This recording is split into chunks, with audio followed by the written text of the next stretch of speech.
Sir నమస్కారం sir. నమస్తే. Sir 'Pushpa 2' movie ఏ range collections సాధించిందో మనకు తెలిసిందే. సో, పోస్టర్స్ రూపంలో వాళ్ళు 1900 క్రోర్స్ కూడా మనం ప్రకటించారు. అయితే ఇప్పుడు ఇన్‌కమ్ టాక్స్ రైట్స్ ఎప్పుడైతే జరిగాయో తర్వాత పరిస్థితులు మారిపోయాయి సార్. కొన్ని కథనాలు మీమ్స్ రూపంలో చాలా వరకు కూడా వీటిపైన విమర్శలొచ్చేస్తున్నాయి. అంటే ఇవన్నీ కూడా ఫేక్ కలెక్షన్సే వీళ్ళు ప్రొడ్యూస్ చేశారు. దీని మీద పోస్టర్‌ల మీద ఏసినయి అన్నీ కూడా ఫేకే. అసలైనవి వేరే రూపంలో ఉన్నాయని జెప్పేసి కూడా మాట్లాడేసుకుంటున్నారు. అంటే కొన్ని కథలు కూడా వచ్చేసాయి. ఇన్‌కమ్ టాక్స్ ఆఫీసర్స్ వాళ్ళని అడిగారని జెప్పేసి మీరు ఇంత పోస్టర్‌లేసారు. మరి ఇక్కడ మాకు లెక్కలు కనబడట్లేదంటే మేమేదో ఏసాం సార్ నిజంగా అంతుంటాయా అన్నట్టుగా కొన్ని కథలు మీమ్స్ రూపంలో సోషల్ మీడియాలో చాలా సర్క్యులేట్ అయ్యాయి సార్. అసలు 'పుష్ప 2' కలెక్షన్‌ల విషయంలో ఏం జరిగింది? మరి ఇన్‌కమ్ టాక్స్ రైడ్ తర్వాత వస్తున్న విమర్శల పైన మీ ఒపీనియన్ ఏంటి సార్?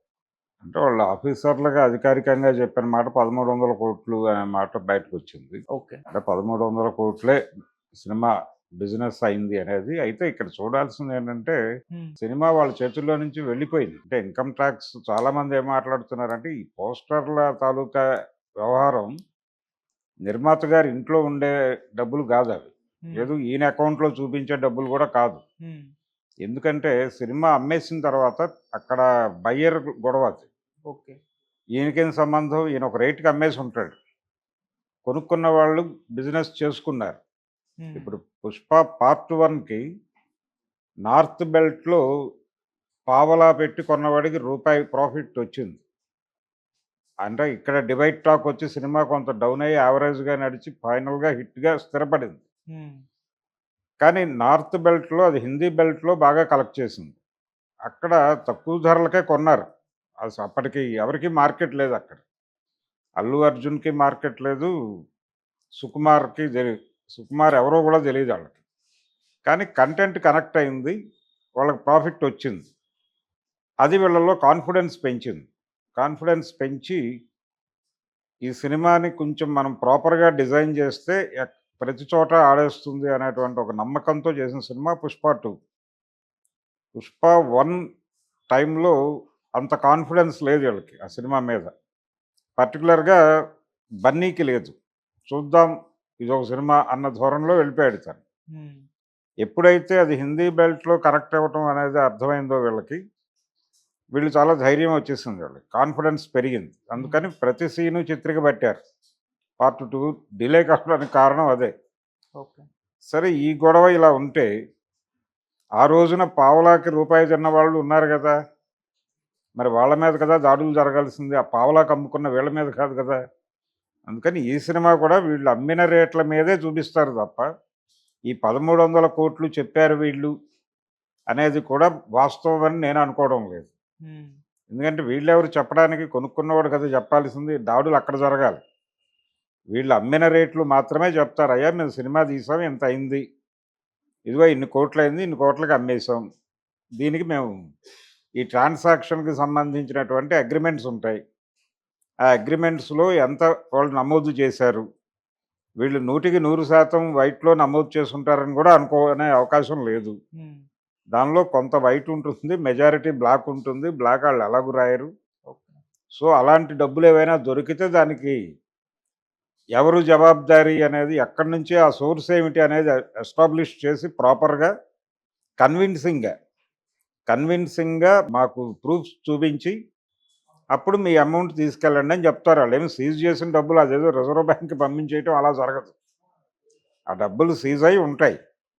వీళ్ళు ప్రాపర్‌గా దాన్ని ఇన్‌కమింగ్ ఎలా వచ్చింది అనేది ప్రాపర్‌గా ఎస్టాబ్లిష్ చేసి ఒక ఫైల్ సబ్మిట్ చేస్తే వాళ్ళు కన్సిడర్ చేస్తే బయటకొచ్చేస్తాయి డబ్బులు. ఇన్ కేస్ ఒకవేళ అది ఎక్కడైనా టాక్స్ ఎగ్గొట్టుంటే టాక్స్ పే చేసి తెచ్చుకోవచ్చు. అంతే తప్ప అదేదో తీసుకెళ్ళిపోయి ఇంకెక్కడో పడేస్తారని కాదు. హ్మ్.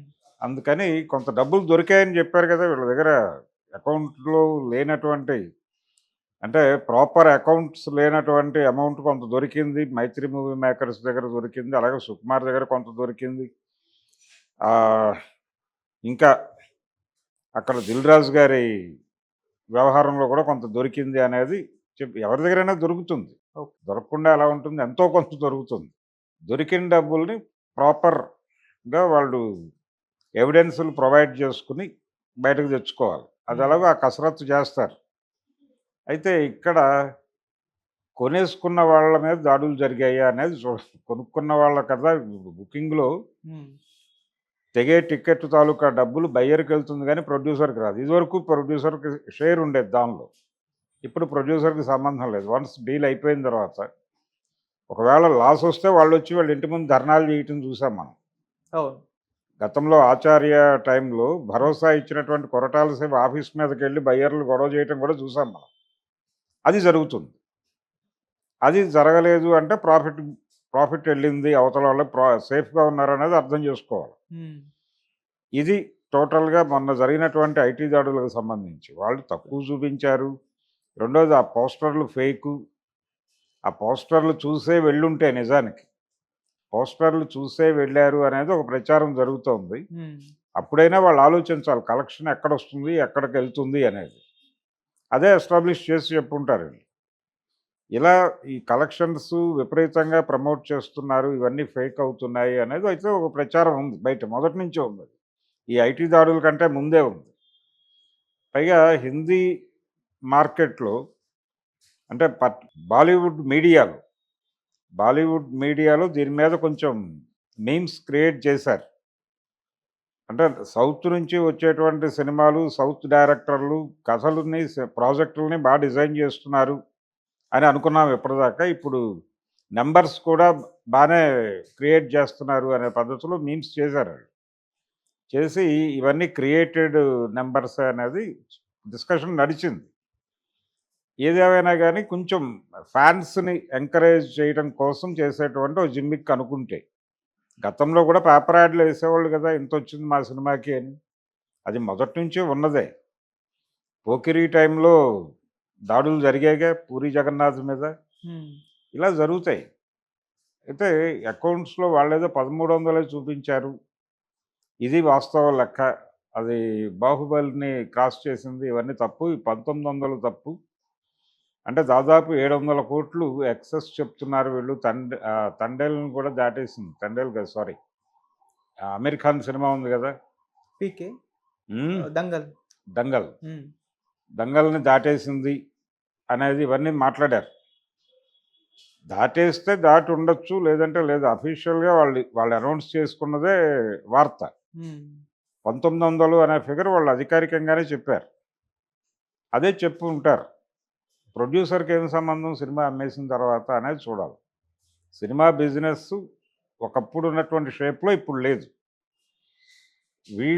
వీళ్ళ దగ్గరికి అంటే వీళ్ళు మొదటి నుంచి జరిపినటువంటి బిజినెస్ అంటే ప్రీ రిలీజ్ ఈవెంట్స్ దగ్గర నుంచి జరిగినటువంటి వ్యాపారం.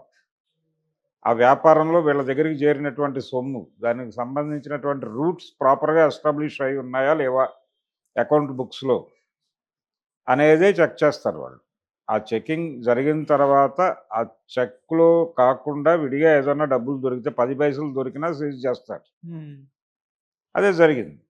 అంతకుమించి దానిలో పెద్ద విడ్డూరము, వింత, అభిమానులు బాధపడాల్సిందో భయపడాల్సిందో ఏమీ లేదు. ఇది నార్మల్ ప్రొసీజర్ అంతే. Okay sir. ఈ 1300కి వాళ్ళు చూపించారు ప్రొజెక్షన్ అనేది కూడా నిజమని నేనైతే అనుకోవడం లేదు. Okay sir. ఎందుకంటే వీళ్ళ దగ్గర అకౌంట్స్ ఉండే అవకాశం లేదు. హ్మ్.